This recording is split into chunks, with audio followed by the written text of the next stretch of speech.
ungkapkan pendapatnya dulu. Apa itu berpikir komputasional? Silakan. Berpikir untuk memecahkan masalah dengan menggunakan prinsip-prinsip tertentu. Berpikir komputasional adalah cara berpikir sistematis dan terstruktur yang terdiri dari konsep dan teknik ilmu. Berpikir komputasional adalah secara garis besarnya adalah berpikir dengan cara menggunakan sistem komputer. Ya, itu berpikir komputasional.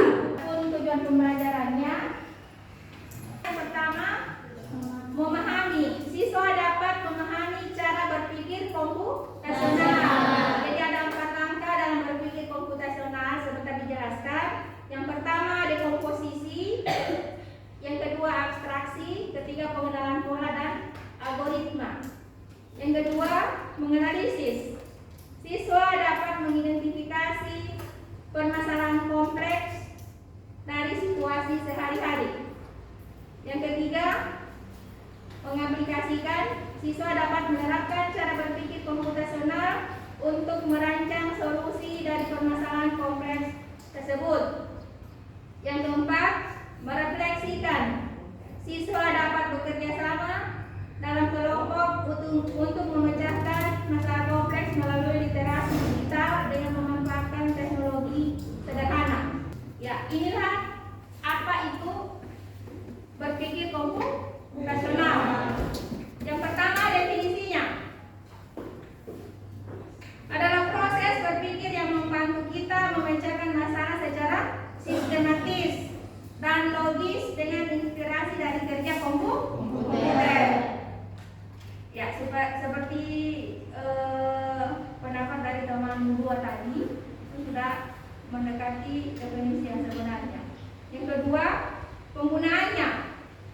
Penggunaannya itu bukan hanya dalam coding atau dalam komputer. Siapa yang tahu coding? Coding. Sudah pernah dengar kata coding? Ya, itu istilah dalam komputer, masalah pengkodean. Hanya dalam coding, tapi juga dalam kehidupan sehari-hari. Ada banyak masalah yang dalam kehidupan sehari-hari sebenarnya yang bisa kita selesaikan dengan berpikir komputasional. Misalnya, masalah apa kira-kira yang ada dalam kehidupan sehari-hari yang sering Anda jumpai? Masalah apa? Hah? Masalah apa? Keuangan. Bisa? Apa lagi? Masalah apa? Masalah apa? Masalah hidup. Oke. Masalah sampah. Masalah tidak? Sampah yang berserakan. Masalah ya? Masalah. Jadi kita bisa menyelesaikan masalah sampah itu dengan menggunakan cara berpikir komputasional. Iya. Apalagi masalah dalam kehidupan sehari-hari. Satu contoh lagi. Selain masalah sampah yang sering terjadi di sekolah, apa? Kebersihan. Lanjut apa lagi? Kedisiplinan. Yang ini masalah yang sering kita jumpai. Dalam artian dia spesifikasi, jangan umum. Kalau kedisiplinan itu masalah umum. Yang spesifikasinya apa? Kalau kedisiplinan apa? Keterlambatan ke sekolah. Itu jadi masalah juga ya? Ya, kan akan mengganggu kedisiplinan yang ada di sekolah kita. Ya, itu contoh dari masalah yang akan kita pecahkan dalam berpikir komputasional. Ya, fokusnya di sini bukan hanya cara berpikir. Fokusnya itu cara berpikir ya, bukan hanya dengan menggunakan komputer. Jadi maksudnya begini, ada masalah tanpa kita menggunakan komputer kita bisa pecahkan. Oke? Paham sampai sini? Oke, paham. Lanjut. Mengapa penting harus kita pelajari?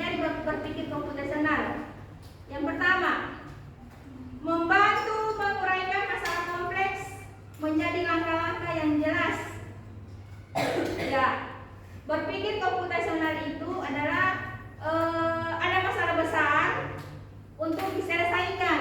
Tapi bagaimana cara menyelesaikan masalah besar? Itu kita dikasih langkah-langkah. Yang pertama, harus kita pindahkan masalah itu menjadi hal-hal yang kecil supaya solusinya bisa tepat. Ya, yang kedua, membiasakan diri berpikir terstruktur dan efisien. Seperti misalnya dalam matematika. Kalau kita belajar matematika soal cerita, apa yang harus kita lakukan dulu? Menganalisa soal. Yang biasa kita lakukan di kelas. Menganalisa soal. Apa yang dianalisa? Yang diketahui. Harus kita tahu dulu apa yang diketahui dari soal itu. Terus apa lagi? Yang ditanya. Habisnya ditanya, baru kita masuk ke dalam penyelesaiannya dengan menggunakan rumus ya, rumus yang tepat. Paham? Ya, itu disebut dengan berpikir terstruktur dan efisien.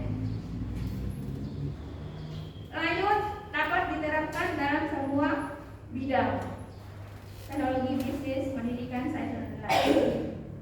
Yang keempat, merupakan keterampilan abad 21 yang dibutuhkan oleh dunia kerja. Jadi kita tidak bisa menghindar dari apa yang berpikir komputasional. Maksudnya ada masalah-masalah yang kita hadapi di abad ini yang harus digunakan. Pemecahannya maksudnya harus digunakan dengan berpikir komputasional. Ya, 4 langkah utama dalam berpikir komputasional. Yang pertama, dekomposisi. Yang kedua, pengenalan pola, abstraksi, dan algoritma. Ya, saya jelaskan satu-satu. Dekomposisi. Dekomposisi ini adalah memecah masalah besar itu menjadi masalah-masalah kecil. Misalnya, masalah sampah tadi.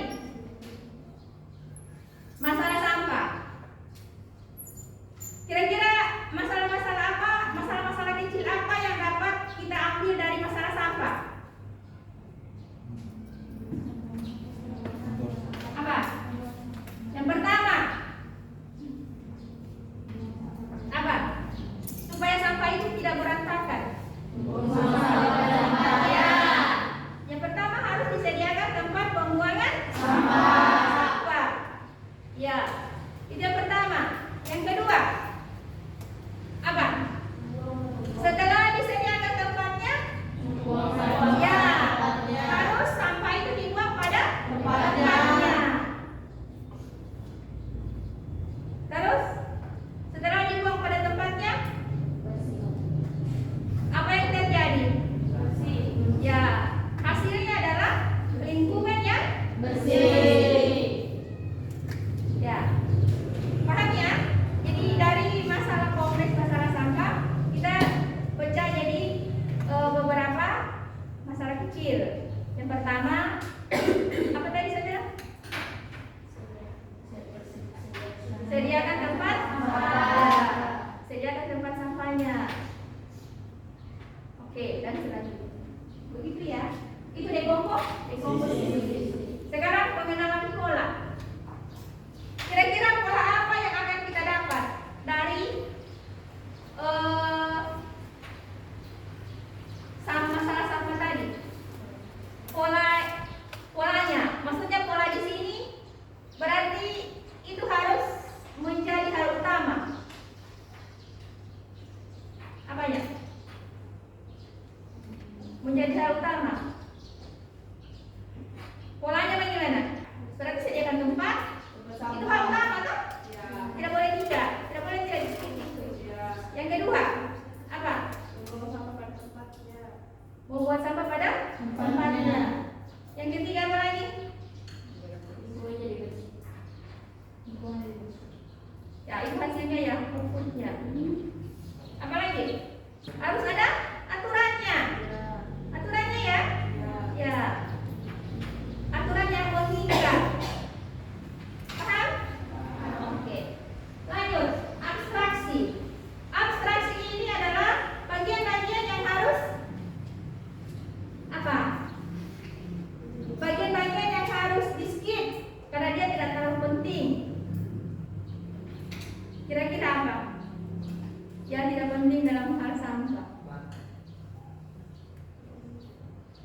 dengan penyelesaian. Paham? Ya. Jadi misalnya ada kalimat-kalimat tambahan. Jadi tidak perlu diperhatikan. Jadi itu bisa di skip saja ya. Ya. Jadi kita hanya fokus pada menganalisa apa yang diketahui dan apa yang ditanyakan supaya rumus yang kita gunakan lebih tepat. Yang terakhir adalah algoritma.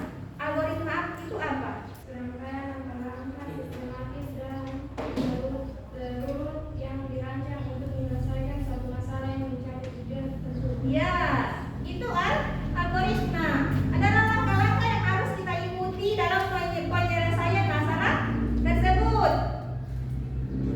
Jadi tidak boleh ditukar ya. Misalnya langkah pertama kita harus tahu dulu apa yang diketahui. Tidak boleh langkah pertama itu kita akan pindahkan ke langkah ketiga dan seterusnya. Paham ya? Jadi dia harus berurut. Oke? Kita lanjut. Ya, saya coba angkat masalah dalam kehidupan sehari-hari. Masalahnya itu adalah memasak mie instan. Ya, dekomposisinya apa? Siapkan panci, air, mie dengan bumbu. Sudah paham di sini?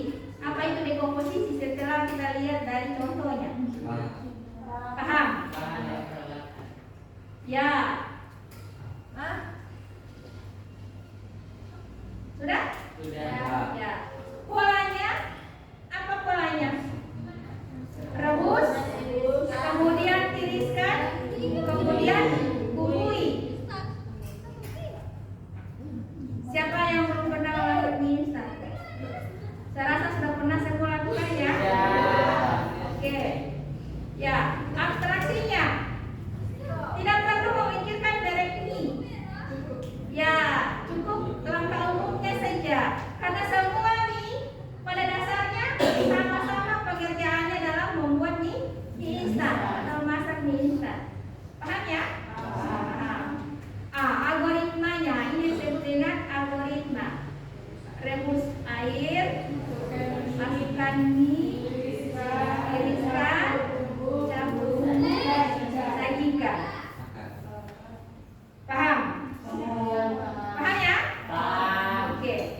Ini contohnya dalam coding. Yaitu masalahnya membuat program menghitung luas persegi panjang. Jadi kita bekerja di dalam komputer. Jadi ini saya tidak suruh buat apa ya, buat programnya. Ini hanya salah satu contoh saja bagaimana itu cara berpikir komputasional itu di dalam coding atau komputer. Yang pertama masalahnya membuat program menghitung luas persegi panjang. Dekomposisinya input panjang, input lebar, hitung luas, tampilkan hasil. Itu yang harus kita ikuti ya. Baru polanya. Polanya itu rumusnya. Itu kan yang tidak pernah berubah ya. Ya, rumus panjang apa? Rumus luas persegi panjang. Panjang kali lebar. Ada rumus lain nggak? Ada rumus lain nggak? Tidak ada ya. Dari dulu rumus luas persegi panjang sampai sekarang tidak berubah, yaitu panjang kali lebar. Ya. Abstraksinya apa? Tidak perlu memperlakukan bentuk lain. Kenapa kita tidak usah peduli dengan bentuk lain? Ya, karena kita fokus pada persegi panjang. Paham ya? Oke, algoritmanya ya diminta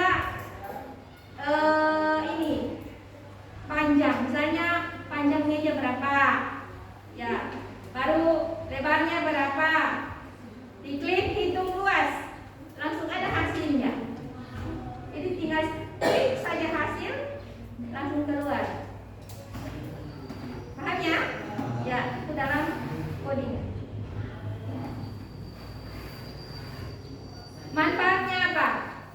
berpikir komputasional. Yang pertama, memudahkan pemecahan masalah kompleks. Yang kedua, mengasah kemampuan berpikir kritis dan kreatif. Yang ketiga, menjadikan solusi lebih terukur, efisien dan dapat. Yang terakhir, memperkuat belajar teknologi. Ya, untuk melatih berpikir komputasional. Yang pertama, biasakan mencatat langkah saat menyelesaikan masalah. Yang kedua, latih pola dan logika dengan game. Oke, lanjut. Gunakan flowchart atau diagram untuk memvisualisasikan solusinya. Yang terakhir, cobalah membuat algoritma sederhana untuk aktivitas harian. Ya, kesimpulan. Berpikir komputasional bukan hanya tentang komputer, tapi tentang cara berpikir yang membuat hidup lebih terstruktur dan efisien. Sekarang kita lagi kelompok ya.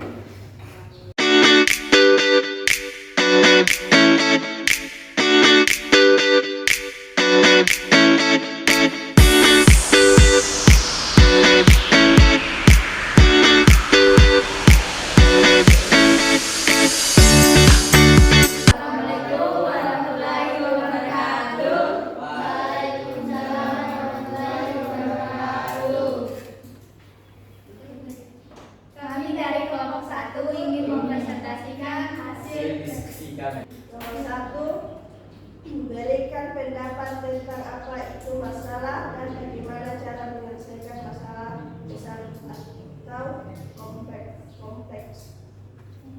Jawabannya, masalah adalah suatu kondisi atau situasi yang tidak diinginkan atau yang menghalangi tercapainya tujuan. Cara menyelesaikannya yaitu dengan cara berpikir komputasional. Bagian A, tentukan suatu masalah kompleks dan buatkan dekomposisi dari masalah tersebut.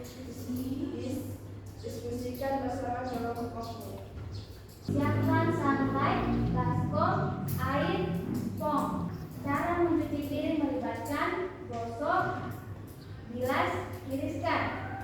Abstraksi, tidak perlu memikirkan merek sunlight manapun, cukup langkah umumnya saja. Algoritma, siapkan air yang telah dicampurkan sunlight. Gosok piring menggunakan spons yang telah dicelupkan ke dalam sunlight. Lalu bilas menggunakan air bersih dan tiriskan. 2B, uraian masalah tersebut dengan langkah-langkah berpikir komputasional. Buatlah hasilnya dalam bentuk graf atau diagram. Untuk permasalahan kelompok 1, masalah pencucian piring. Komposisi, siapkan sunlight, baskom, air, spons. Pola, cara pencucian piring melibatkan gosok, bilas, tiriskan. Abstraksi, tidak perlu memikirkan merek sunlight manapun, cukup ikuti langkahnya saja. Algoritma, siapkan air yang telah dicampurkan sunlight, gosok piring menggunakan spons yang telah dicelupkan ke dalam sunlight, lalu bilas menggunakan air bersih dan tiriskan. Buatlah kesimpulan dan presentasikan di depan kelas. Kesimpulan, dari pembelajaran hari ini kita dapat simpulkan bahwa berpikir komputasional adalah pendekatan sistematis untuk memecahkan masalah dengan menggunakan konsep-konsep dari ilmu komputer. Hal baik yang diperoleh selama proses pembelajaran, yaitu dapat mengetahui apa itu berpikir komputasional dalam kehidupan sehari-hari. Apa yang perlu kamu lakukan untuk meningkatkan pemahamanmu terkait materi hari ini? Kita harus membuat catatan kecil agar materi hari ini dapat kita pelajari lagi dan juga mendengarkan apa yang telah dijelaskan oleh guru. Kelompok kami, wabillahi taufiq wal hidayah. Assalamualaikum warahmatullahi wabarakatuh. Waalaikumsalam warahmatullahi wabarakatuh.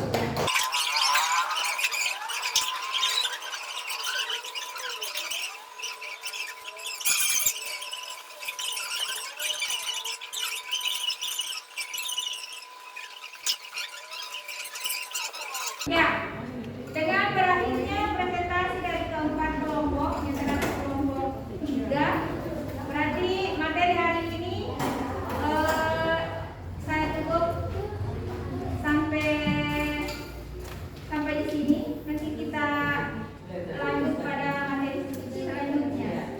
Seperti aplikasi-aplikasi yang akan kita gunakan untuk menyelesaikan permasalahan sehari-hari. Terima kasih semuanya. Saya Assalamualaikum warahmatullahi wabarakatuh.